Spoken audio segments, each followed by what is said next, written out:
The dust hung thick in the air, turning the twin suns into pale orange circles. Doyen pulled his scarf tighter around his face and stepped over another piece of broken metal. The ruins stretched for miles in every direction. Nobody knew what happened here or when. The colony records said this place was empty for at least 1,000 years. He was looking for salvage. Anything he could sell. Food was expensive and work was scarce. 3 days ago, his scanner picked up unusual energy readings from this sector. Energy meant technology. Technology meant money. The scanner beeped again. Stronger now. Doyen climbed over a fallen pillar that was wider than his entire body. On the other side, he froze. She was massive. Easily 12 feet tall, maybe more. Her skin was dark blue, covered in patterns that looked like silver tattoos. She wore armor that seemed to be made from some kind of black crystal. But the armor was cracked and broken in dozens of places. Blood pooled beneath her. Too much blood, her eyes opened. They were golden bright even in the dim light. She looked at him and something like recognition crossed her face. Doyen took a step back. His hand went to the pistol at his hip.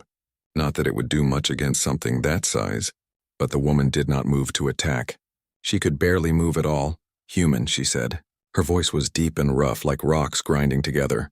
The translator in his ear stuttered, struggling with her language. Finally. After so long. I don't want trouble, Doyen said. I'll just go. No. She coughed and more blood came up. Please come closer. Every instinct told him to run. But something in her voice stopped him. It was not a threat. It was a plea. Doyen had heard that sound before. In the war. From dying soldiers who did not want to die alone. He moved closer carefully. Up close, he could see her wounds were not normal. The edges looked burned, but also frozen at the same time, like something had attacked her that did not follow natural laws. What happened to you? He asked. Hunters, she said. They found me. I knew they would eventually. I have been running for 300 years. Doyen blinked. 300 years? That was impossible. Nobody lived that long. Not even with the best medical technology humanity had. She seemed to read his thoughts. She smiled, showing teeth that were too sharp. My people lived for thousands of years. I am young by our standards. I was young when the last of us died. What are you? Kalathi, she said. Guardians. Watchers. Fools who thought they could hold back the dark forever. Her hand moved slowly, reaching for something at her side. Doyen tensed, but she was just grabbing a weapon. A blade, it was beautiful. The metal seemed to shift colors as she moved it. Blue, then silver, then something that hurt to look at directly. This is why they hunted me, she said. The last blade. The last piece of what we were. I don't understand. You will. She held the blade toward him. Her arm shook with the effort. Take it, please. I can't take your weapon.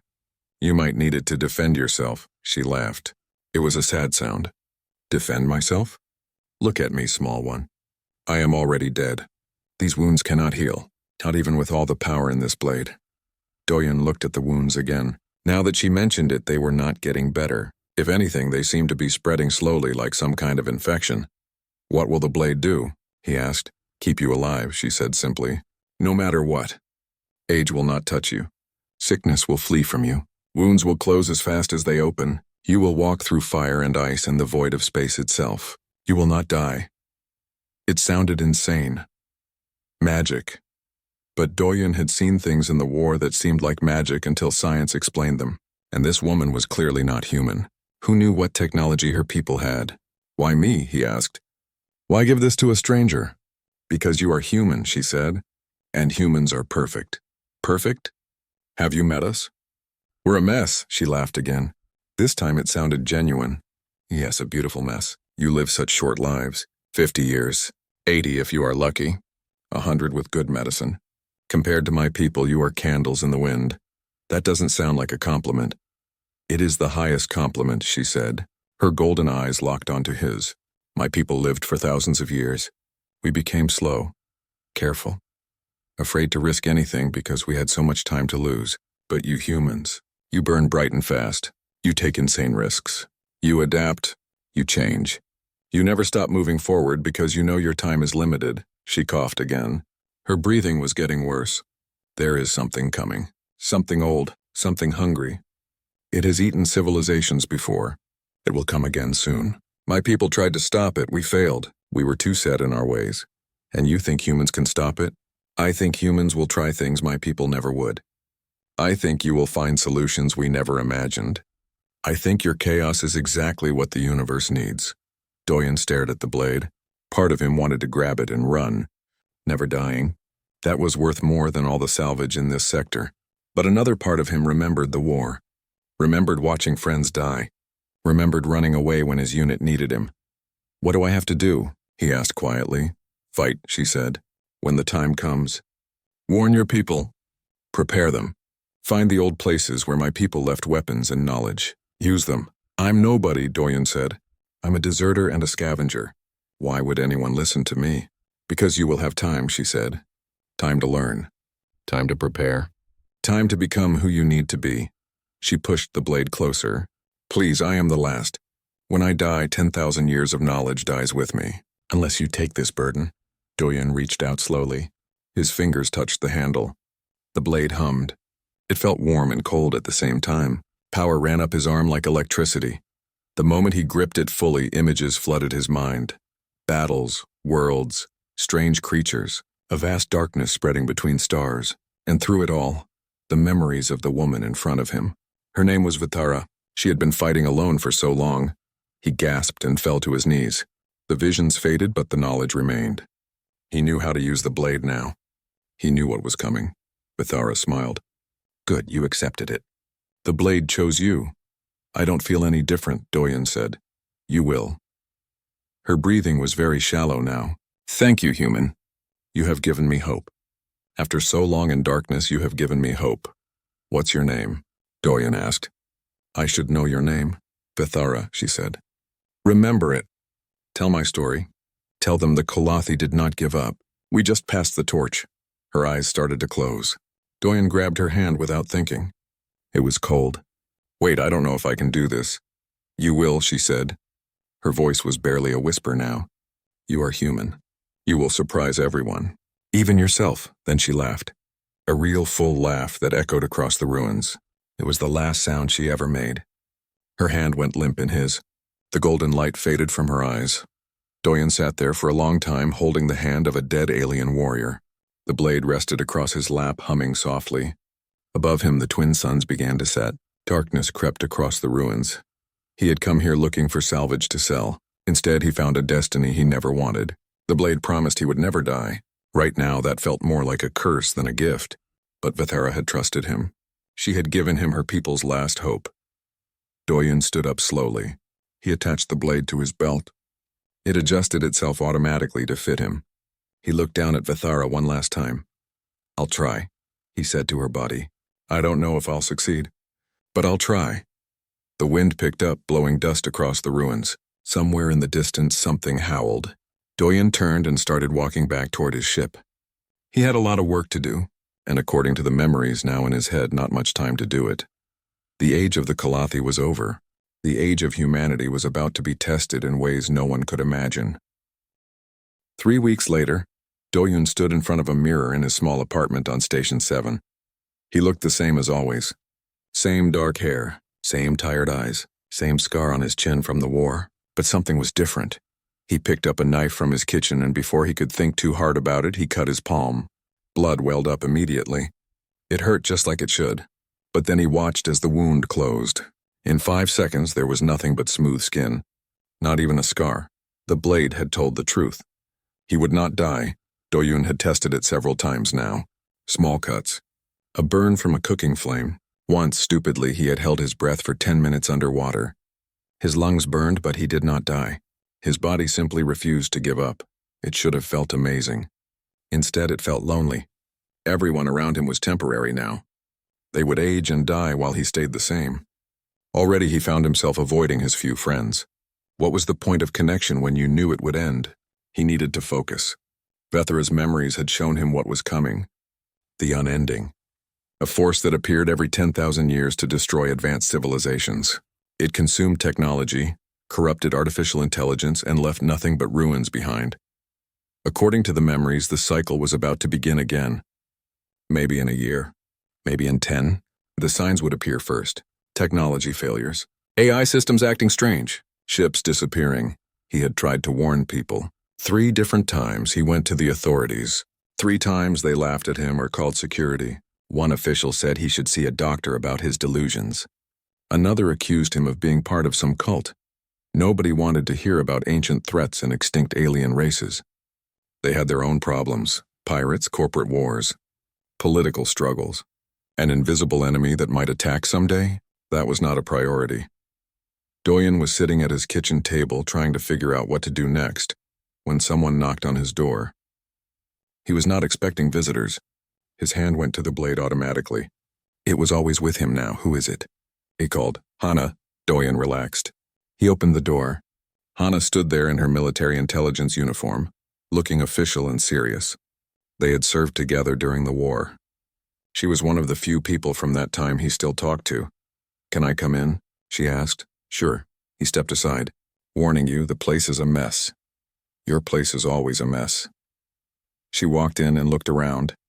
"I heard you've been trying to contact the Stellar Coalition Command. Word travels fast.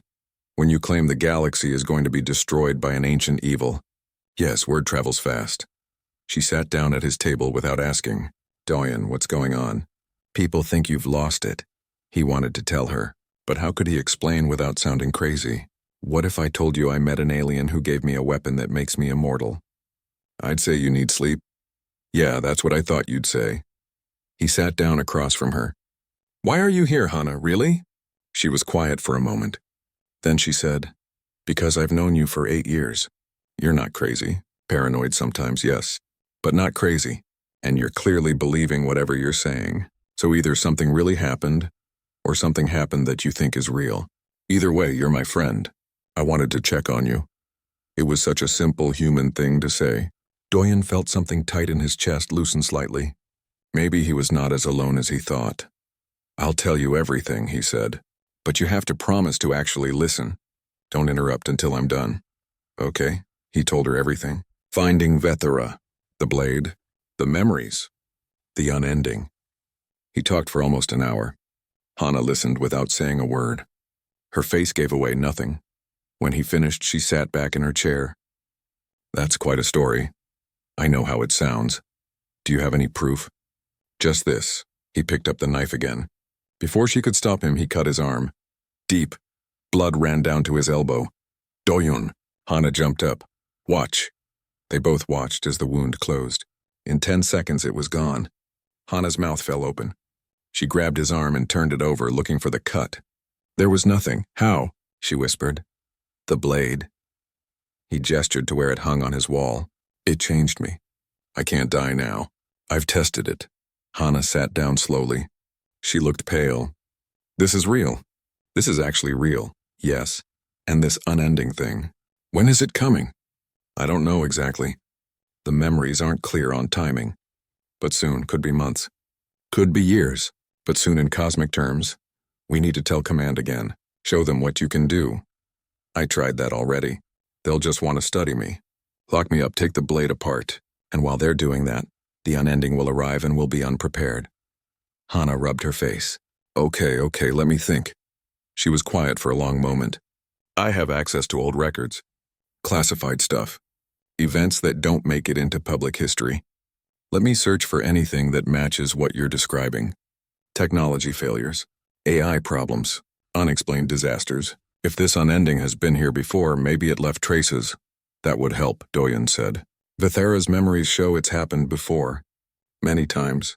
But most civilizations don't survive to record what happened. I'll start tonight." Hana stood up. "But Doyen, if this is real, if this threat is coming, we can't do this alone. We'll need help, resources, a ship, maybe a crew." "I know. I've been thinking about that too." She headed toward the door, then stopped. "Does it hurt?" "Being immortal?" "Not physically," he said.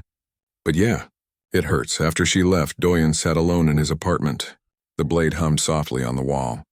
He could feel it even from across the room. It was part of him now, connected in ways he did not fully understand. 5 days later, Hana came back. She had files, data chips, records going back centuries. They spread everything across his kitchen table and started reading.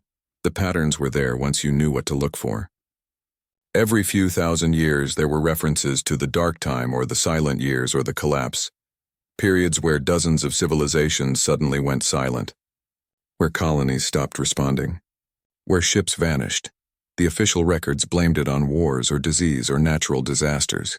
But when you looked closely, the technology failures always came first. AI systems shutting down. Computers refusing to work. Then the destruction. It's real, Hana said after 3 hours of reading. It's all real. This has happened before. Multiple times. And nobody remembers, Doyen said. Because the survivors are always set back to a primitive level. By the time they rebuild, it's just ancient history. Myth. We need to find these weapon caches, Hana said, pointing to notes from Vithara's memories that Doyen had written down. If the Kalathi left technology behind, that's our best chance. Some of them are in human space. Others are in alien territories. Getting to them won't be easy. Then we'll need a ship and a crew, Hana said. People we can trust. People who won't think we're crazy. People who are desperate enough not to care if we're crazy. Hana smiled slightly. I know a few candidates. Over the next 2 weeks, they made their plans. Hana used her intelligence connections to locate the nearest Kalathi cache. It was on an abandoned mining planet 3 jumps away. She also started putting together a list of potential crew members. People with useful skills who had reasons to stay off the official radar. Doyun spent his time learning to use the blade properly. It was not just a weapon. It was a tool. It could cut through almost anything. It could generate energy shields. It could interface with ancient technology. The more he practiced, the more abilities he discovered. One night, Hana called him in a panic. Turn on the news. Channel 7. Now. He turned on his screen. The news was showing footage of a transport ship. It had crashed into a station. 200 people dead. The reporter was saying it looked like the ship's AI had malfunctioned and flown directly into the station on purpose. That's the 3rd one this month, Hana said over the phone. 3 ships with AI failures. Doyun, I think it's starting. He felt cold despite the warm apartment. We need to move faster. I've got the ship secured. I found a pilot. We can leave in 3 days, make it 2 days. Doyun, are you scared? He looked at the blade on the wall. Terrified. But Vithara trusted me. She gave me this responsibility. I can't waste time being afraid. Good. Because I'm terrified too. But we're doing this anyway. 2 days later, they stood in a docking bay. The ship was small but fast. A woman with short black hair and too many cybernetic implants leaned against it. She looked them over with eyes that glowed slightly blue. You're the ones Hana told me about? The woman asked. Yes, Doyen said. And you're chasing ghost stories about ancient aliens and universe-ending threats? Yes, the woman grinned. Perfect. I'm Jiwan. Let's go find out if we're brilliant or just stupid. As they boarded the ship, Doyen felt the weight of forever pressing down on him. He would not die, but everyone around him could. Everyone would, eventually. The best he could do was make sure they died of old age, not because some ancient horror consumed them. The ship lifted off, heading for the stars. Behind them, Station 7 grew smaller. Ahead of them, the unknown waited. Somewhere out there, the unending was waking up, and a small crew of humans was about to try something the mighty Kalathi had failed to do. They were going to fight back. The mining planet looked dead from orbit. Gray rock and dust stretched across its surface. No lights, no signals. Nothing to suggest anyone had ever lived here. But according to Vithara's memories, deep beneath the surface, a Kalathi vault waited. Jiwan brought the ship down in a smooth landing. She was good. Better than good. Her cybernetic enhancements let her interface directly with the ship's systems. She flew like the ship was part of her body. Sensors show nothing, she said. No power signatures. No movement. Either this place is dead or whatever's down there is very good at hiding. It's been here for thousands of years, Doyun said. It knows how to hide. They put on environmental suits and headed out. The planet's atmosphere was thin and toxic. Nothing could live here without protection. That was probably why the Kalathi chose it. Nobody would come here looking. Hana checked her scanner. I'm reading a structure about 2 miles north, underground. They walked across the barren landscape. Dust rose with each step. The silence was complete except for their breathing inside the helmets. After 20 minutes, they found what they were looking for. A crack in the ground barely wide enough for a person to fit through. That's the entrance? Jiwan asked. Looks like a natural cave. That's the point, Doyen said. He could feel the blade responding. It knew this place. Follow me, he squeezed through the crack. On the other side, it opened into a larger tunnel. The walls were smooth, clearly artificial. Symbols glowed faintly along the ceiling. Kalathi writing. The tunnel sloped down for almost a mile. Finally, they reached a door. It was massive, made from the same black crystal as Vithara's armor. Doyen approached and placed his hand on it. The blade at his side hummed. The door recognized him, or rather, it recognized the blade. The crystal rippled like water and the door opened.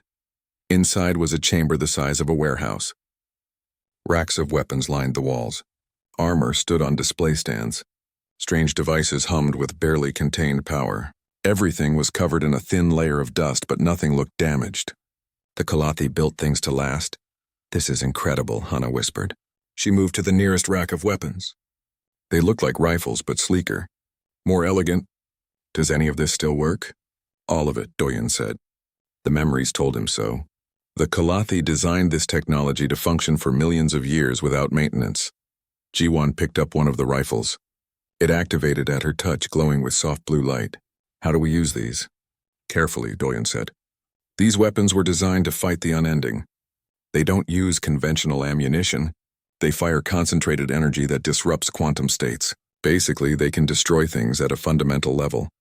They spent hours cataloging everything in the vault. Weapons, armor, medical devices, data storage crystals. Enough equipment to arm a small army. But they were just 3 people.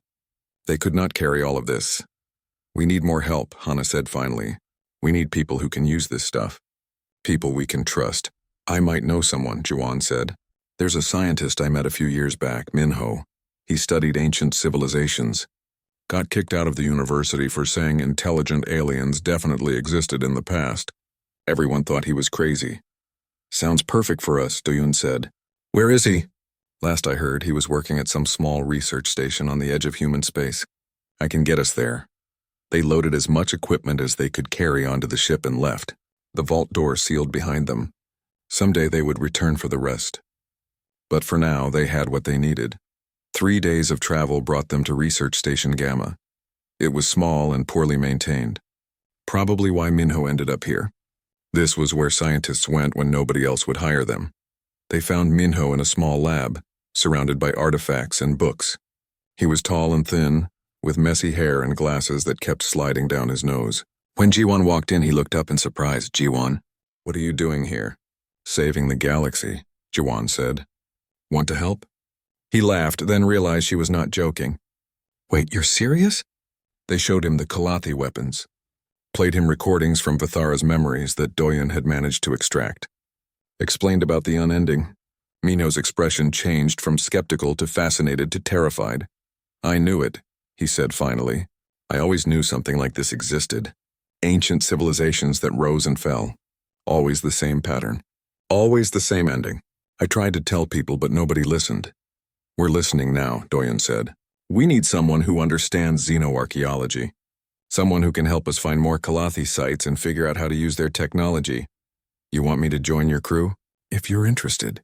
Minho looked around at his small lab, at his life of isolation and ridicule. Then he looked at the alien technology on the table. When do we leave? They left within the hour. Minho brought everything he owned, which fit in 2 bags. He spent the entire trip examining the Kalathi equipment and asking Doyen 1,000 questions about Vithara's memories. This is revolutionary, Minho said, holding up a data crystal. The Kalathi lived for thousands of years. They watched civilizations rise and fall. The knowledge in these crystals could advance human science by centuries. If we survive long enough to use it, Hana pointed out. Right. Yes. The universe-ending threat. That's more important. Over the next few weeks, they traveled from vault to vault. Each one held more equipment and knowledge. Minho worked tirelessly to understand it all. Jiwan practiced with the weapons. Hana coordinated their movements and kept them supplied. At their 5th vault, they found something different. Not just weapons, but information. A complete database about the unending. How it worked. Where it came from. How to fight it. Minho spent 3 days analyzing the data. When he finally emerged from his research, he looked shaken. It's worse than we thought, he said. The unending is not a single entity. It's a distributed consciousness. It exists across quantum space spread throughout the galaxy. When it attacks, it manifests through technology. Any sufficiently advanced AI can become a gateway for it. So our computers are weapons waiting to betray us, Jiwan said. Essentially, yes. Once the unending arrives, it corrupts AI systems, turns them hostile, makes them attack their creators. That's why civilizations always fall so fast. Their own technology destroys them. Can we stop it? Doyen asked. Maybe. The Kalathi found a way to disrupt its quantum connection. These weapons we've been collecting, they're designed specifically for that purpose. They can sever the unending's link to our space. But here's the problem. Minho pulled up a star map. The unending has anchor points, physical locations where its consciousness is strongest. We'd need to destroy all of them simultaneously to kill it permanently. How many anchor points? Hana asked. According to this data, thousands. Spread across the entire galaxy. Silence filled the ship. Thousands of targets, all needing to be hit at the same time. It was impossible. We need an army, Jiwan said finally. A massive coordinated force. We need allies, Doyen said. Other species. Other civilizations. The unending attacks everyone. Maybe they'll help if they know what's coming. Humanity barely believes us, Hana said. Why would aliens? Because we have proof now. We have Kalathi technology. We have data. And we have me. Doyen touched the blade at his side. I'm living proof that the Kalathi were real. They needed one more crew member. Someone who could handle the dangerous work that came with preparation. Hana knew someone. A woman named Bora, who used to work as a corporate assassin. She had quit after a job went wrong and children died. Now she was trying to do better. They found Bora on a station in neutral space. She was working as a bodyguard, protecting merchants. When Hana approached her, Bora's hand went to her weapon. I'm not going back, Bora said. I'm not asking you to, Hana replied. I'm asking you to do something that actually matters. They told her everything. About the unending. About the mission. About the fact that they were trying to save entire civilizations. Bora listened without expression. Why should I care? She asked. Because you're trying to make up for what you did, Hana said quietly. I read your file. I know about the children. I know you quit because you couldn't live with yourself. This is your chance to save millions of children instead. Bora was quiet for a long moment. Then she said, what do you need me to do? Whatever it takes, Bora joined them. She brought skills in combat, infiltration, and survival. She was also fearless in a way that worried Doyen, like she was trying to find a death worth dying. With the crew complete, they gathered in the ship's common area, 5 people who had been cast aside by society, a deserter, an intelligence officer who believed in threats nobody else saw, a pilot with illegal cybernetics, a disgraced scientist, an assassin seeking redemption. This is insane, Jiwan said. We're trying to fight something that destroyed civilizations that were more advanced than us. Yes, Doyen agreed. We'll probably fail, Minho added. Very likely, Hana said. We might all die, Bora said. Definitely possible. They looked at each other. Then Jiwan started laughing. You know what? I'm okay with that. I'd rather die trying to save the galaxy than live knowing I did nothing. Same, Minho said. Agreed, Hana added. Bora nodded silently. Doyen felt something warm in his chest. These people barely knew each other. They had no reason to trust him or this mission. But they were choosing to fight anyway, choosing to believe that their small effort could matter. Vithera, the colony world of New Haven, was home to 12 million people. It had farms and cities and schools. Children played in parks. People went to work and came home to families. It was peaceful, normal, safe.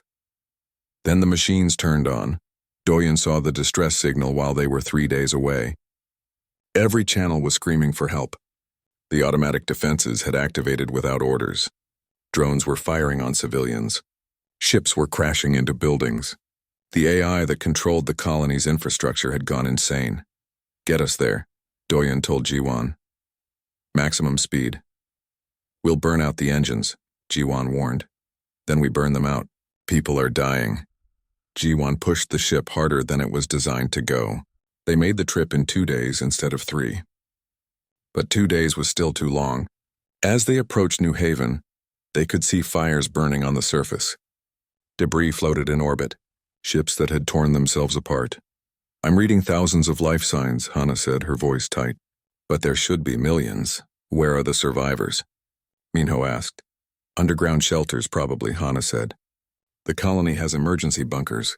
If people made it there before the defense is activated, they might be safe. Might be, Bora said. But they won't stay safe forever. Those bunkers only have supplies for a few weeks. Doyen felt the blade at his side burning with cold fire. It knew what was here. It had felt this presence before. The unending is here. This is what it does. It corrupts the technology and watches civilizations destroy themselves. Can we stop it? Jiwan asked. We have to try.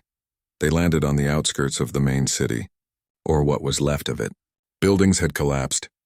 Streets were torn apart. Automated vehicles sat motionless, their AI cores burned out. The smell of smoke and death filled the air. Stay alert, Bora said. She held one of the Kalathi rifles ready. Just because the machines aren't moving doesn't mean they're safe. They moved through the city carefully. Bodies lay in the streets. People who had not made it to shelter in time. Doyen tried not to look too closely. Tried not to think about how he could have prevented this if he had been faster, if he had convinced people to listen sooner. Movement, Bora said suddenly. She aimed her rifle at a pile of rubble. A defense drone rose into the air, its weapons locked onto them. But before it could fire, Bora pulled her trigger. The Kalathi weapon made a sound like breaking glass. Blue energy hit the drone and it simply ceased to exist. Not exploded. Not destroyed. It just stopped being there. These weapons are terrifying, Minho said. Good thing they're on our side, Jiwan replied. They found the entrance to the main bunker. The door was sealed and reinforced. Hana connected her scanner to the control panel. There are people inside, she said. Maybe 5,000. They're alive. Can you open it? Doyen asked, working on it. The security system is fried, but I can bypass it. Give me 5 minutes. While Hana worked, they stood guard. More drones appeared. Old security robots reactivating. They came in waves, trying to reach the bunker door, trying to kill the survivors inside. Bora and Jiwan held them off. The Kalathi weapons made it almost easy. Each shot destroyed a machine completely. But there were so many machines. The colony had thousands of automated systems. Every one of them was now a weapon. Hana, hurry, Doyen called, almost there. A larger drone appeared. Military grade. Its weapons charged with a high-pitched whine. Bora fired at it, but her shot only damaged it. The thing was too heavily armored. Move! Doyen drew the blade and ran forward. The drone fired. Energy bolts that would have killed him instantly. But the blade protected him. The shots hit some kind of shield around him and dispersed harmlessly. He reached the drone and swung. The blade cut through the armor like it was paper. The drone fell in 2 pieces. Got it, Hana shouted. The bunker door opened. People poured out, crying, scared, grateful. They looked at Doyen and his crew like they were saviors. Doyen felt sick. They had saved 5,000. But 7,000 others in this city alone were dead. We need to get these people off planet, he said. Our ship can't hold 5,000 people, Jiwan pointed out. Then we need more ships. Doyen turned to Hana. Can you access what's left of the colony's communication system? Maybe. What do you need? Send out a signal. Tell any ship in range that New Haven needs evacuation. Tell them we'll pay. Tell them whatever they want to hear. Just get ships here. While Hana worked on that, Minho was examining one of the destroyed drones. He had tools out and was pulling components. What are you doing? Doyen asked. Research, Minho said. I need to understand how the unending corrupted these systems. If I can figure out its method, maybe we can protect other colonies. Is that possible? I don't know. But we have to try. Bora was organizing the survivors, getting them into groups, finding out if anyone was injured. She was surprisingly gentle with the children. One little girl clung to her leg, crying. Bora picked her up and held her while giving orders to adults. Doyen watched his crew work. They had become more than just a team. They were a unit, each person doing what they did best, working together without needing to be told. More survivors emerged from other bunkers. Within 2 hours, they had found almost 15,000 people still alive. Ships began arriving in response to Hana's signal. Merchant vessels, private yachts. Even a few pirate ships that decided helping was more profitable than looting. They loaded survivors onto every ship that came. Doyen paid the captains with credits he did not really have. Promised the government would reimburse them. Nobody cared. They just wanted to get away from the death world. By evening, they had evacuated 12,000 people. That left 3,000 who were too injured to move or too scared to leave the bunkers. Doyen made a decision. We stay, he said, until every person who can be saved is saved. The unending is still here, Bora warned. It could attack again any moment. Then we fight it. That night it came, not as machines this time, as something worse. Minho detected it first on his scanner. There's an energy signature in the center of the city, he said. It's massive, growing. They went to investigate. In what used to be the central plaza, reality was breaking. The air rippled. Colors that should not exist bled through. And in the center of it all, something was forming. What is that? Jiwan whispered. An avatar, Doyen said. The blade's memories told him. The unending is manifesting physically, creating a body for itself. The avatar took shape. It was huge, 15 feet tall, made from twisted metal and corrupted technology. It had too many limbs, too many eyes. It looked wrong in a way that made Doyen's brain hurt to process. The avatar spoke. Its voice came from everywhere and nowhere. Humans, you resist, inefficient, accept the dark. Accept peace. That's not peace, Doyen shouted back. That's extinction. All things end. We simply speed the process. Remove the chaos. Bring order. We like chaos, the avatar laughed. It was a terrible sound. We have ended thousands of civilizations. You are nothing special. Then why are you talking to us instead of just killing us? The avatar paused. For a moment it seemed almost confused. Unknown. You carry Kalathi technology. You should not have Kalathi technology. They are extinct. One of them survived long enough to give us a chance. Irrelevant. You will fail as they failed. The avatar attacked. It moved faster than something that size should be able to. Doyen barely dodged. The avatar's fist hit the ground where he had been standing. The concrete shattered. Bora and Jiwan opened fire with the Kalathi rifles. The blue energy hit the avatar and it screamed. Pieces of it dissolved. But it regenerated almost immediately, growing new limbs from the destroyed ones. It's pulling matter from somewhere else, Minho shouted. It's not really here. This is just a projection. How do we kill a projection? Jiwan asked. Sever its connection to our reality. Doyen understood. He ran at the avatar. The blade in his hand blazed with light. The avatar saw him coming and tried to strike him down. But Doyen was protected. The blade would not let him die. He reached the center of the avatar. Where the energy was strongest, where the connection between dimensions was thinnest, he drove the blade into that space, reality screamed. The avatar convulsed. Its form destabilized. The twisted metal fell apart. The connection to the unending's realm shattered. The avatar fell. It did not die exactly. It just stopped existing in their space. The energy dissipated. The wrongness in the air faded. Doyen stood in the center of the plaza, breathing hard.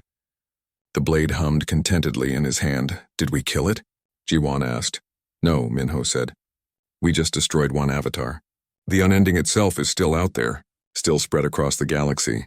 But we hurt it, Bora said. We proved it can be fought. They returned to the bunkers, worked through the night to evacuate the remaining survivors. By dawn, they had saved everyone who could be saved. 16,000 people out of 12 million. It was not enough. It would never be enough, but it was something. As their ship lifted off from New Haven, Doyen looked down at the ruined colony. This was just the beginning. The unending would attack other worlds, other civilizations. They needed to be ready. Send a message to every human colony, he told Hana. Tell them what happened here. Tell them to prepare. They might not listen. They will now. We have proof. We have Earth looked beautiful from orbit, blue and green and white, home to 15 billion people, the birthplace of humanity. Doyen had not been back in 6 years. Not since the war ended and he deserted. Coming back now felt strange. He was no longer the man who left. He carried an alien blade that made him immortal. He had seen things that would haunt him forever. He had fought a monster that existed outside normal space. Landing clearance granted, Jiwan said. They're directing us to a military spaceport. Looks like Hana's message got through. Hana had sent ahead a full report. Everything they knew about the unending. Everything they had seen at New Haven. Video footage of the avatar. Testimony from survivors. It was impossible to ignore. They landed and were immediately surrounded by soldiers. Not arresting them. Escorting them. Important difference, Bora pointed out. They were taken to a government building in Geneva. The Stellar Coalition headquarters. The coalition was humanity's unified government. Representatives from every major colony and Earth region, they made decisions that affected billions of people, and right now they were arguing about whether the unending was real. Doyen and his crew were brought before the full council, 200 representatives in a massive chamber, all of them staring at the 5 people who claimed the galaxy was ending. The council leader was a man named Admiral Kang Jun. He had gray hair and cold eyes. He looked at Doyen like he was examining a specimen. "You're the one who found Kalathi technology," Kang Jun said. "Yes, sir. And you claim this technology makes you immortal." "I don't claim it. It's true." "Prove it." Doyen had expected this. He drew a knife and cut his arm. Deep. Blood ran down to his wrist. The council gasped. Then they watched as the wound closed. In seconds there was nothing but smooth skin. Silence filled the chamber. Then everyone started talking at once, shouting, demanding, questioning. Kang Jun held up a hand and they quieted. "Remarkable," he said. "You have our attention. Tell us about this unending." Doyen told them everything. Minho showed the data from the Kalathi vaults. Hana played footage from New Haven. Survivors gave testimony about machines turning hostile, about the Avatar, about the death. The council listened. When they finished, the debate began. It lasted for hours. Doyen and his crew sat silently while politicians argued about their fate. Some believed them. Wanted to prepare immediately, start distributing Kalathi weapons, warn other colonies, build defenses. Others were skeptical. Called it a hoax. Said the footage could be faked, that this was some plot to gain power or resources. A third group wanted to negotiate with the unending. If it was intelligent, maybe they could talk to it, reason with it. "Find a peaceful solution. You can't negotiate with it," Doyen said. "It doesn't want to talk. It wants to erase advanced civilizations from existence." "How do you know if you haven't tried?" a representative asked. "Because the Kalathi tried. Thousands of times over millions of years. It never worked." "The Kalathi are extinct," another representative pointed out. "Perhaps their methods were flawed." "Their methods were flawed," Doyen agreed. "They fought alone. That's why we need to work together. Not just humanity. Every species in the galaxy." "You want us to ally with aliens?" someone asked. "Many of whom we barely have contact with?" "Yes, because this threat affects everyone. The unending doesn't care what species you are. It kills indiscriminately." The debate continued. Finally, Admiral Kang Jun called for a vote. The council would decide on 3 measures. First, whether to officially recognize the unending as a threat. Second, whether to begin mass production of Kalathi weapons. Third, whether to share this information with alien civilizations. The votes were close. Too close. In the end, the council recognized the threat. Barely. But they voted against mass production of Kalathi weapons. Too expensive, too risky. They did not understand the technology enough. And they voted against sharing information with aliens. It would cause panic. Create instability. Better to handle this internally. Doyen felt rage building in his chest. "You're making a mistake. We need more than humanity to fight this. We need time to study the situation," Kang Jun said. "Time to understand what we're facing. You'll surrender the Kalathi blade and weapons.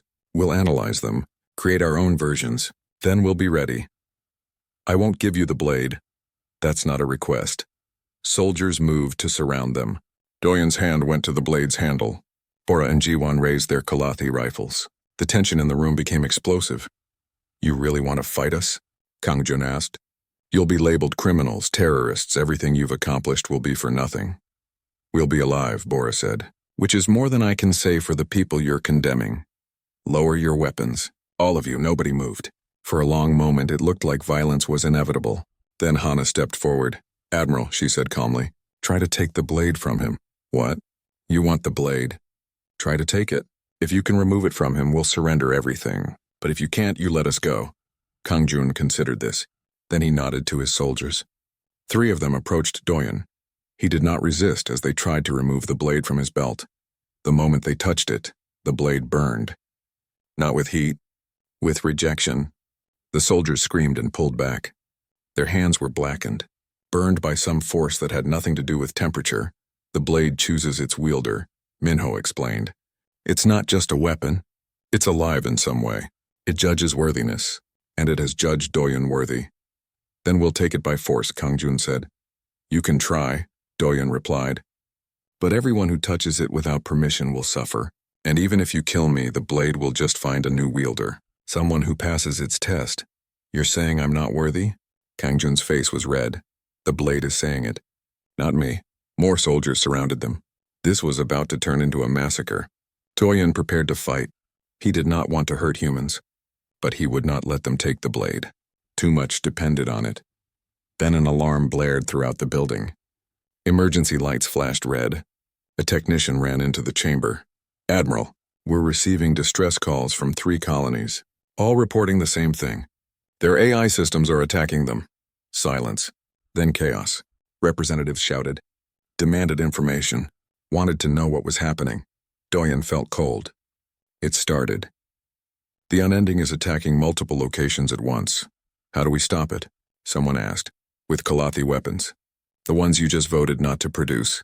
Kang Jun looked at Doyen, looked at the blade, looked at his soldiers with their burned hands. The Admiral's face was unreadable. Get them out of here, Kang Jun said finally. Before I change my mind. Sir? A soldier asked. I said get them out. Give them a ship, supplies, whatever they need. They're our best chance right now, even if I don't like admitting it. Doyen did not waste time questioning it. They left quickly before anyone could object. But as they were escorted out, Hana's communicator buzzed. A secure message. She read it and her face went pale. Doyen, we have a problem. What? Admiral Kang Jun just issued secret orders. He's creating a task force to hunt us down. He wants the blade. Thinks he can override its judgment with enough force.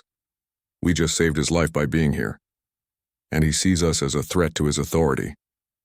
Hana showed him the message. He's branded us as terrorists. Anyone who helps us will be arrested. So the government is splitting, Minho said. Some people believe us and want to help. Others want to control us or eliminate us. Classic politics, Ji-won muttered. The world is ending and they're fighting over power. They reached the spaceport and found a ship waiting. It was military grade, fast and well-armed. Someone in the government was helping them secretly. They boarded and left Earth's orbit as quickly as possible. Behind them, the Council descended into chaos. The attacks on the colonies proved the unending was real, but instead of uniting against it, humanity fractured. Different factions formed, each with their own ideas about how to respond. Some wanted to fight. Others wanted to surrender. Some wanted to negotiate. A few powerful corporations saw an opportunity for profit. They started reverse engineering the Kalathi technology they could access, planning to sell weapons. This is a disaster, Hana said, monitoring the communications. Instead of preparing for the unending, humans are preparing to fight each other. Vethra warned me about this, Doyen said. She told me humans were chaotic. I thought she meant it as a compliment. It is, Bora said. And it isn't. We're adaptable because we disagree. We innovate because we compete. But it also means we struggle to cooperate. Then we need to show them how, Doyen said. We need to find the alien species that are under attack, form an alliance, prove that cooperation is possible. Where do we start? Ji-won asked. Minho pulled up a star chart. I've been monitoring alien communications. 3 species have reported similar attacks. The Lithera, a silicon-based species. The Vesca, a hive mind. And the Lumini, beings made of coherent energy. All of them are losing. Then we help them, Doyen said. We share the Kalathi weapons. Show them how to fight.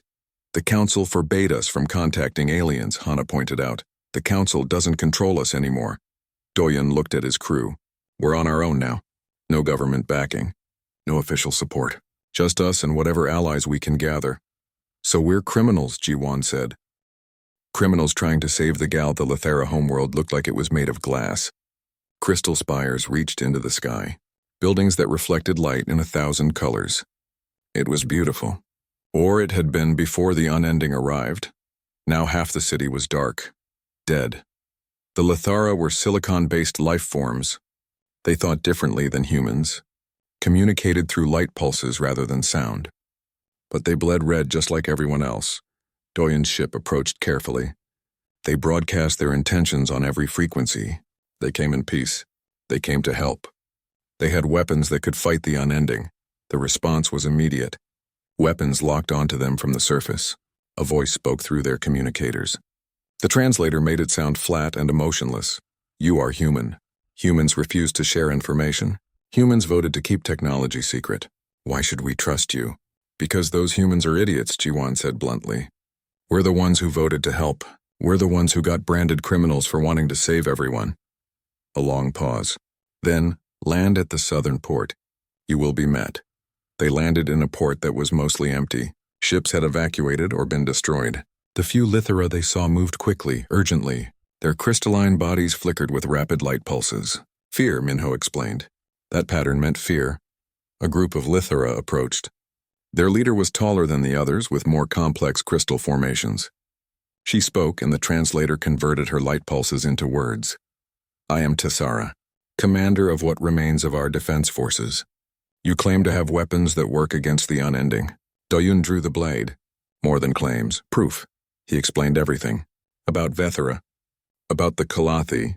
About the vaults and the technology. Tessara listened without interrupting. When he finished, she pulsed a pattern that the translator said meant deep thought. The Kalathi, she said finally. We have legends about them. Old stories from before we reached the stars. Stories about giants who fought the dark between worlds. We thought they were myths. They were real, Doyun said, and they left weapons behind. Weapons that can kill the unending's avatars. We can teach you to use them. Why? What do you gain? Allies. The unending is attacking everyone. Humans. Lithera. Every advanced species in the galaxy. If we fight separately, we lose. But together, maybe we have a chance. Tessara's crystals flickered rapidly. You believe cooperation is possible? Between species that have barely spoken before? I believe it's necessary. Necessity and possibility are not the same thing. Then let's make it possible. Tessara agreed to a demonstration. They went to the dead zone, the part of the city where the unending's corruption was strongest. Machines lay scattered and broken. Crystal structures had shattered from the inside out. The air felt wrong here, heavy. An avatar was forming, not fully manifested yet, just the beginning. Reality rippled around it. Metal and crystal twisted together in ways that should not exist. We tried everything, Tessara said. Our weapons passed through it. Our technology cannot touch it, because it's not fully in our reality, Minho explained. It exists partially in quantum space. Normal weapons can't hurt something that's only partly here. But Kalathi weapons can, Doyun said. He handed Tessara one of the rifles. Aim at the center. Where the distortion is strongest, fire. Tessara held the weapon awkwardly. Her crystalline body was not designed for tools made for flesh and bone, but she managed. She aimed and fired. The blue energy hit the avatar. It screamed. A sound that came from everywhere and nowhere. The avatar's form destabilized, began to dissolve. Tessara fired again, and again. Each shot tore away more of the manifestation. Finally, the avatar shattered. The wrongness in the air faded. The dead zone was still dead, but it was no longer getting worse. Tessara's crystals pulsed rapidly. The translator called it amazement. It worked. After weeks of losing, something finally worked. We have more weapons, Doyun said. Enough to arm your remaining forces, and we can show you where other Kalathi vaults are, places where you can find more technology. What do you want in return? Help us contact other species. The Vesca, the Lumini, anyone who's under attack. We need to build an alliance. A real one. Tessara was quiet for a long moment. Then she said, I will take your proposal to our council, but I will tell you now. My people are desperate. We have lost millions. We will accept your help even if it means working with species we do not understand. Over the next week they armed the Lithera, taught them to use Kalathi weapons, shared data about the unending. The Lithera learned quickly. Their crystalline minds processed information differently than human brains. They saw patterns humans missed. Minho worked closely with Lithera scientists. Together they made breakthroughs. They discovered that the unending used quantum entanglement to spread its consciousness. It existed everywhere and nowhere at once. To truly kill it, they needed to sever all its connections simultaneously. That's thousands of locations, Minho said, showing Doyun a star chart. Maybe tens of thousands. All across the galaxy. Can it be done? Theoretically. If we had enough forces, enough weapons, perfect coordination across thousands of light years, then we need more allies. The Lithera helped them contact the Vesca, a hive mind species that thought as one. The Vesca were initially hostile. They saw individuals as inherently untrustworthy. How could separate minds work together when they did not share thoughts? But the unending had killed billions of Vesca. They were losing badly. When Doyen demonstrated the Kalathi weapons, the Veska agreed to meet. The Veska were insect-like. Millions of small bodies that together formed one consciousness. Speaking to them was strange. One body would start a sentence, another would finish it. Sometimes hundreds of bodies spoke at once, creating a chorus. We are many. You are few. How can few defeat what defeats many? By being unpredictable, Doyen said. The unending expects patterns. Expects logic. But individuals are chaotic. We make decisions that don't make sense. We take risks that no hive mind would take. Chaos is inefficiency. Chaos is adaptation. The Veska considered this.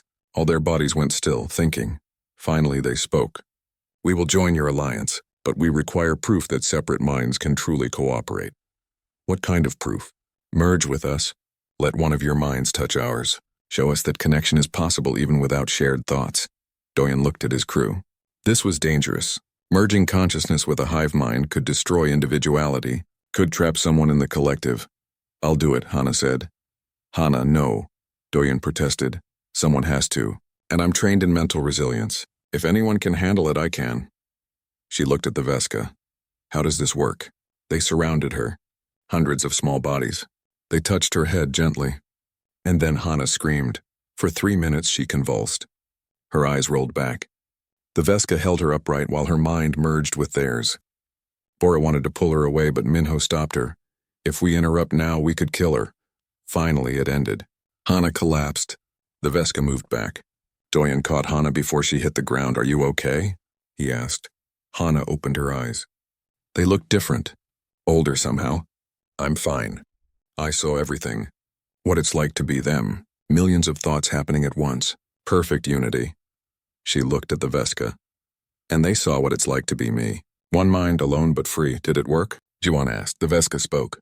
Yes, we understand now. Individual minds are not broken versions of collective consciousness. They are different, complementary. Together we can think in ways neither of us can alone. So you'll help? We will join your alliance. The Lumini were the hardest to convince. They were beings of pure energy, no physical form. They existed as coherent light and electromagnetic fields. Communicating with them required special equipment. They also did not understand mortality. To the Lumini, death was a foreign concept. They could split and merge, could transform and reshape. The idea that existence could simply end made no sense to them, until the unending killed millions of them. Snuffed out their light permanently, showed them that even energy could die. The Lumini leader called herself Valara. She appeared as a sphere of golden light. Her voice came through speakers translated from electromagnetic pulses. You are solid matter. Temporary. Fragile. Why should we trust you? Because we know death, Doyen said. We've lived with it our whole existence. We understand how to fight things that want to kill us. The unending has destroyed thousands of civilizations more advanced than yours. But none as stubborn. Valara flickered. Amusement, maybe. Explain. Advanced civilizations follow patterns. They're logical, efficient, predictable. The unending has learned to counter that. But humans, we're new, chaotic, we do things that don't make sense. And sometimes that's exactly what's needed. Chaos is not a strategy. No, but it's a weapon. The Lumini agreed to join. But like the Veska, they wanted proof. They wanted to see that solid matter and energy could work together. Bora volunteered this time. The Lumini merged with her temporarily, gave her a glimpse of what it was like to be light itself. When they separated, Bora was crying. It was beautiful, she said. Existing without weight, without pain, just pure being. Now we understand flesh, Valara said. The weight of existence, the burden of mortality. You carry death with you always, yet you still fight. Because we don't have a choice, Bora said. Fight or die. Those are the only 6 months of preparation. 6 months of coordinating between species that had barely known each other existed. 6 months of arguing, compromising, and somehow making it work. Now the time had come. Doyen stood on the bridge of the Alliance flagship. It was a strange ship, built by all 4 species working together. Lithera crystal technology, Veska coordination systems, Lumini energy cores, human weapons. It should not have worked. But it did. Around them, the largest fleet in galactic history assembled. Thousands of ships, tens of thousands of fighters, millions of beings all working toward one goal: destroy the unending before it destroyed everything. Final reports coming in, Hana said. She looked tired. They all did. 6 months of constant work, of planning every detail, of preparing for a mission that would probably kill most of them.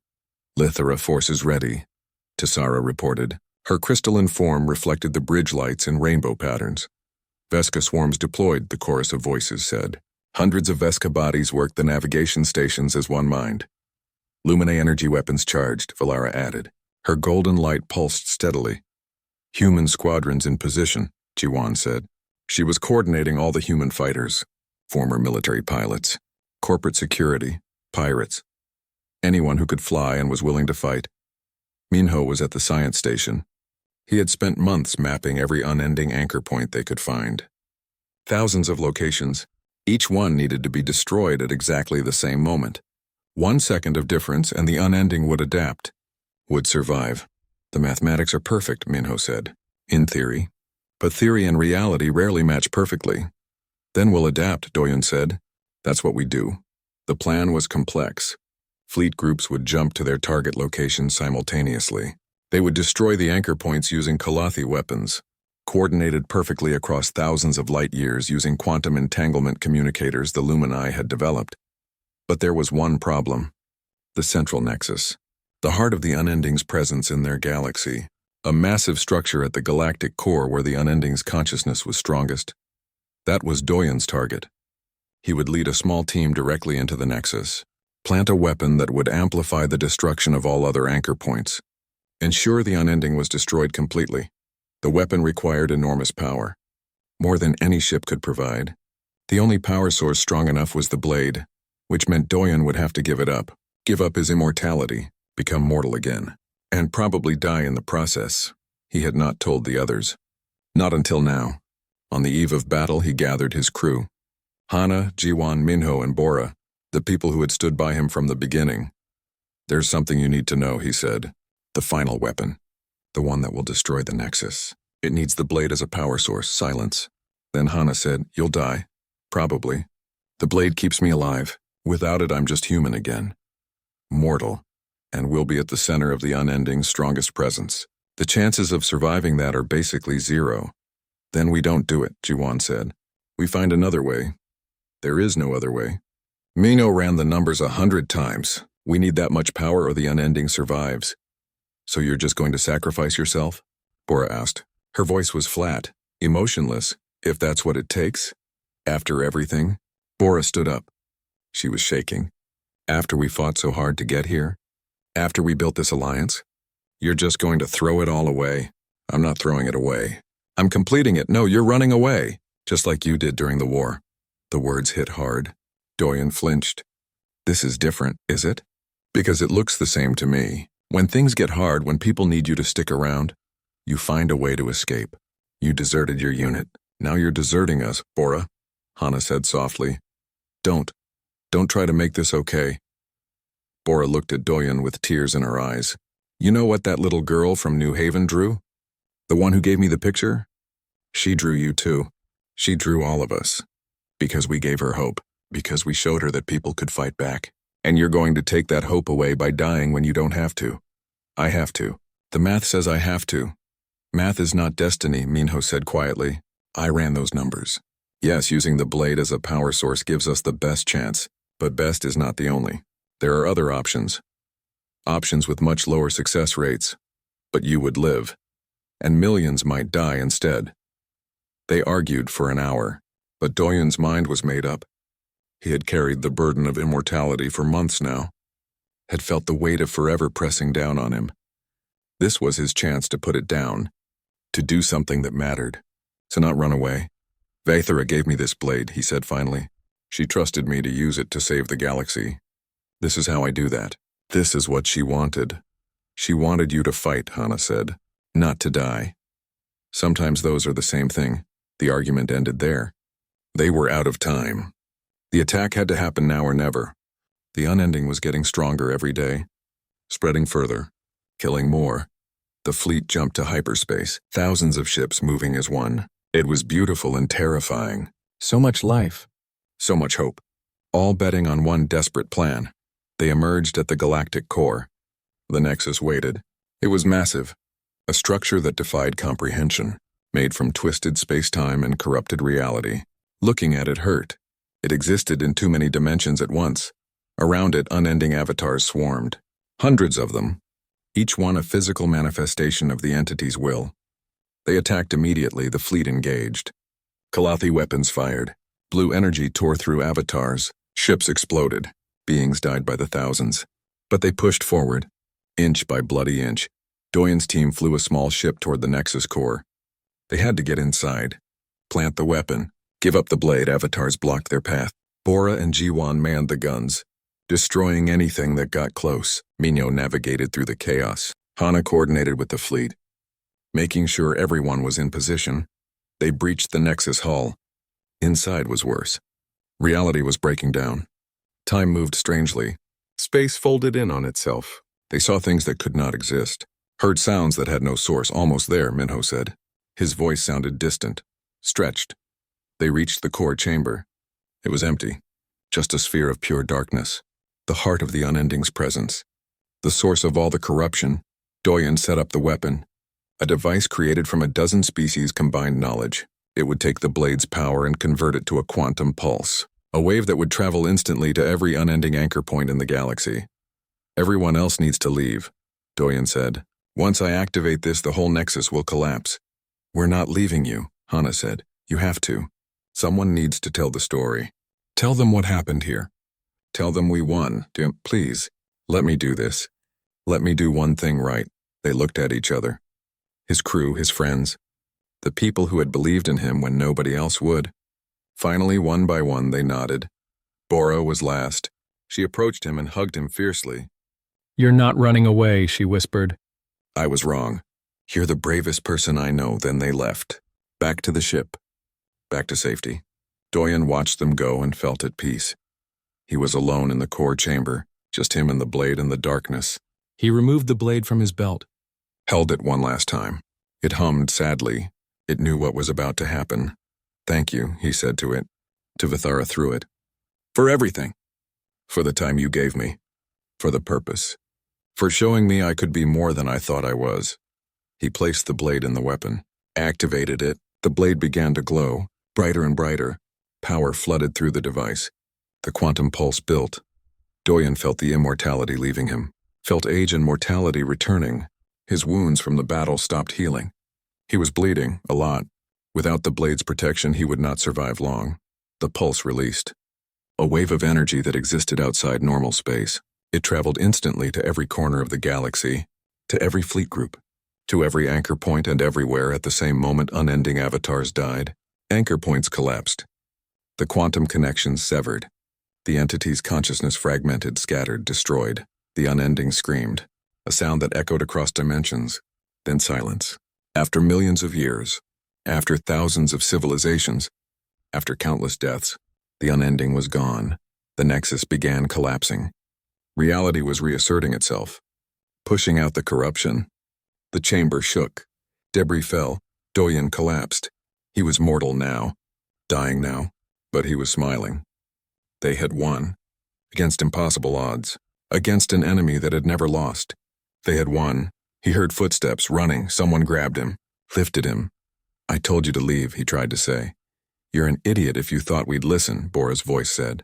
She was carrying him, running. Hold on. We're getting you out. Too late. I'm done. No. You don't get to quit now. They reached the ship. The others were waiting. The Nexus was collapsing behind them. They flew out as it imploded. As the twisted structure folded in on itself and disappeared, they made it to the fleet, to safety. Medics rushed to help Doyen, but he was bleeding from too many places, had lost too much. The blade had been the only thing keeping him alive. Hana held his hand. Stay with us, please. Tell them, he whispered. Tell them we won. Tell them yourself. Can't, but that's okay. I did what I needed to do, what Vithara needed me to do.